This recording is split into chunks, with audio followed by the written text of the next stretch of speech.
Hi guys, who caught the marriage bootcamp hip hop edition? So this was basically the Treasure and Molly show because every other couple stuff I wasn't interested. So we start off with Brock trying to act like he wants Amber. I'm not buying it.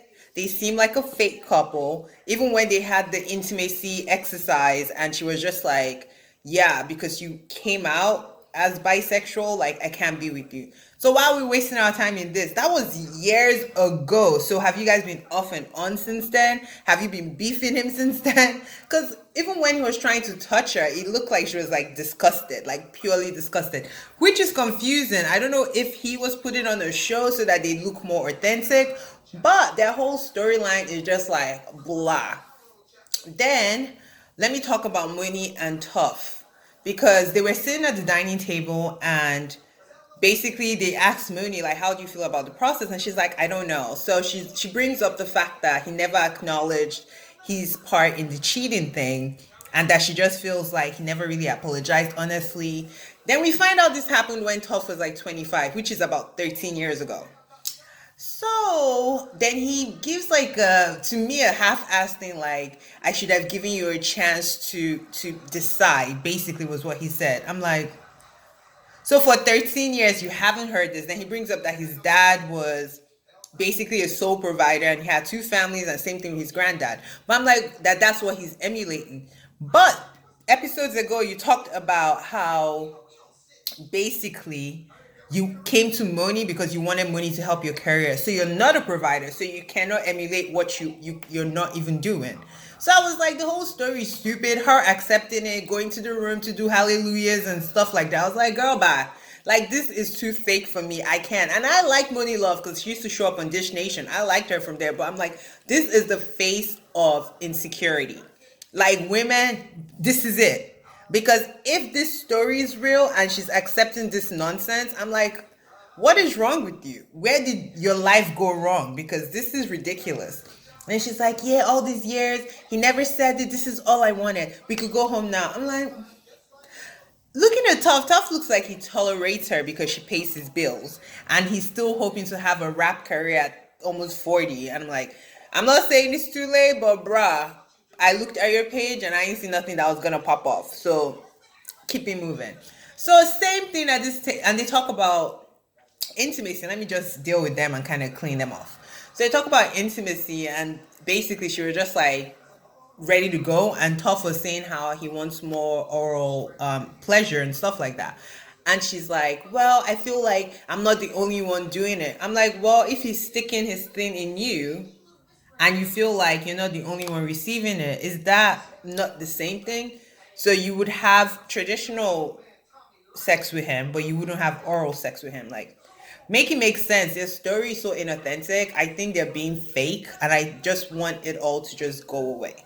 Like, there's really no real couple in this thing. The only real couple is Nori and Neri, and they're quite boring, to be fair. Because it feels like Neri is so unhappy with so many things, but then she tries to save Nori's feelings because Nori is so fragile that if she brings up things like he breaks down, he acts out and things like that. So I'm just like, I'm over all these people. Like, But the creme de la creme of the night was Treasure finally saying what we suspected from episodes ago. So they're at the table. Brock is like, why are you like looking so unhappy? And Treasure is like, I just don't know where I belong in this whole system. And Molly tries to pacify her, talking about, well, if I say something like it's going to be taken some other way. And Treasure is just kind of like trying to dismiss her. And Treasure at this point is like, okay, let's do it. So basically, we lied. We lied to get here. It's COVID outside. I needed the money. Me and Molly decided to come because he's facing those federal charges. He wanted to look good for the press. And I basically wanted to help my career.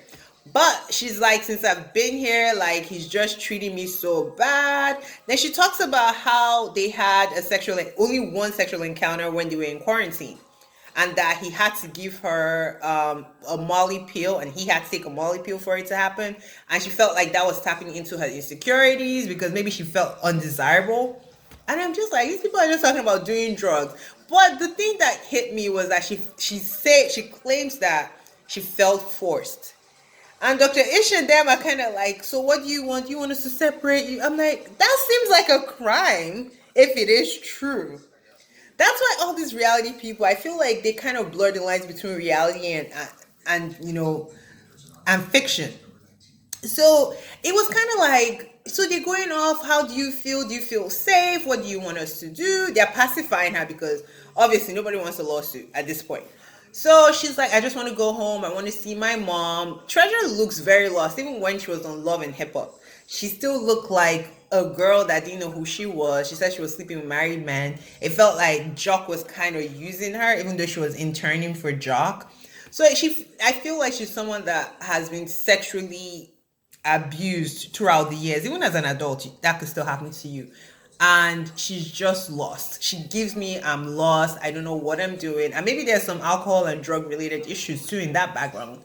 But it was just a mess. So they decide that, okay, nobody's keeping you. Feel free to go home. But nobody's addressing the fact that they lied to get on the show, which makes me feel like they knew they were lying. They allowed them to come so that they will have some kind of storyline for them. Then Dr. Tola, Judge Tola talks to her because of the legal ramifications of what she's saying. And she asks her, do you want to press charges? What do you want to do? She maintains that she just wants to go home. They allow her leave. So they put so Dr. Ish goes to Molly. And basically having like a man-to-man conversation was like this close to Molly. So Molly was quite disappointing because he tries to be this big dog producer. I own Hollywood, I own Vegas, and he was begging to stay. I'm like, what are you begging for? Don't you have a house to go to? Like, what is going on? He's like, yeah, we didn't lie. And Dr. Ish is like, Treasure said you guys are not a couple. He's like, but we start falling in love. We start saying love you. Like, bruh, do you not believe that they've been taping you this whole week? When you were saying you could never marry her, you don't see it for her, this and that, calling her a thought, calling her out her name. Like, you don't love that woman. You're just mad that she blew up your spot and just say that. So he's like trying to sell this crazy case. He's like, look, I've been good as the other couples. I deserve to be here. I need work on myself. I'm like, bruh, pack your bags and go. So Dr. Ish is like, well, let me think about it. I was like, what are you thinking about? He's not here. This is called Marriage Bootcamp, Hip Hop Edition. I don't even know if he's part of the hip hop, but apparently he's produced some people. So let's give him hip hop.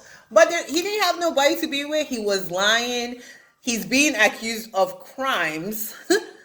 So I don't know what the thought process was, but eventually they send him home. And I'm just like, yes, finally.